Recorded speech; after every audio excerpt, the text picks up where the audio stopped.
ஒரு rice variety பண்ண போறேன். பசங்க எல்லாம் ரொம்ப விரும்பி சாப்பிடுவாங்க. இது சுவையான எக் புர்ஜி ரைஸ் எப்படி செய்யறதுன்னு இந்த வீடியோல பார்க்கலாம்.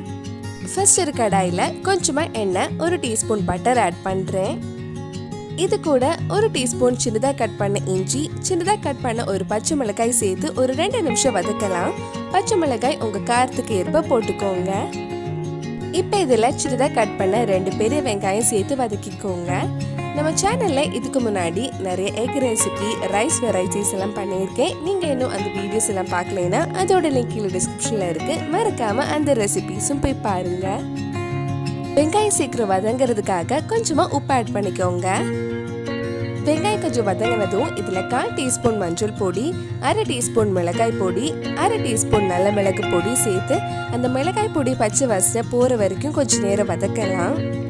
மிளகாய் பொடி, நல்ல மிளகு பொடி உங்க காரத்துக்கு ஏற்ப ஆட் பண்ணிக்கோங்க.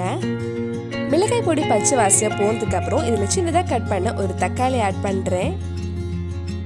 தக்காளி சேர்த்து நல்லா வதக்கிக்கோங்க. தக்காளி வதங்கினதுக்கு அப்புறம் நம்ம இதுல முட்டை ஆட் பண்ணலாம். நம்ம மசாலா ரெடி ஆயிடுச்சு. இனி இதெல்லாம் சைட்ல மாத்தி வச்சதுக்கு அப்புறம் இதுல 3 முட்டை ஆட் பண்ண போறேன்.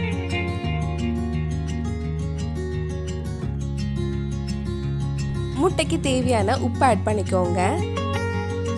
முட்டை ஃபர்ஸ்ட் நல்லா வறுத்ததுக்கு அப்புறம் நம்ம இந்த மசாலா கூட சேர்த்து மிக்ஸ் பண்ணலாம். நம்ம எக் புர்ஜி ரெடி ஆயிடுச்சு. இனி இதுல ரைஸ் ஆட் பண்ணி மிக்ஸ் பண்ணா சுவையான எக் புர்ஜி ரைஸ் ரெடி ஆயிடும். இப்போ இதுல 2 கப் ரைஸ் ஆட் பண்றேன். இதெல்லாம் சேர்த்து மிக்ஸ் பண்ணதுக்கு அப்புறம் ஒரு 5 நிமிஷம் லோ ஃப்ளேம்ல இருக்கட்டும். கடைசியா கொஞ்சம் நல்ல மிளகு பொடியும் கொஞ்சம் மல்லியையும் சேர்த்து மிக்ஸ் பண்ணா நம்ம சுவையான எக் புர்ஜி ரைஸ் ரெடி ஆயிடும். கண்டிப்பா நீங்களும் இந்த ரெசிபி உங்க வீட்ல செஞ்சு பாருங்க. பிடிச்சிருந்தா இந்த வீடியோவை லைக் பண்ணுங்க, உங்க ஃப்ரெண்ட்ஸ் அண்ட் ஃபேமிலிக்கு ஷேர் பண்ணுங்க. வேற நல்ல எக் ரெசிபி நம்ம சேனல்ல ட்ரை பண்ணலாம்னு கீழே கமெண்ட் பாக்ஸ்ல சொல்லுங்க. நீங்க இன்னும் என்னோட சேனலை சப்ஸ்கிரைப் பண்ணலைன்னா மறக்காம சேனலையும் சப்ஸ்கிரைப் பண்ணுங்க. கூடவே அந்த பெல் ஐக்கனையும் பிரஸ் பண்ணா நான் புது வீடியோ போட்ட உடனே உங்க போனுக்கு நோட்டிபிகேஷன் வந்துடும்.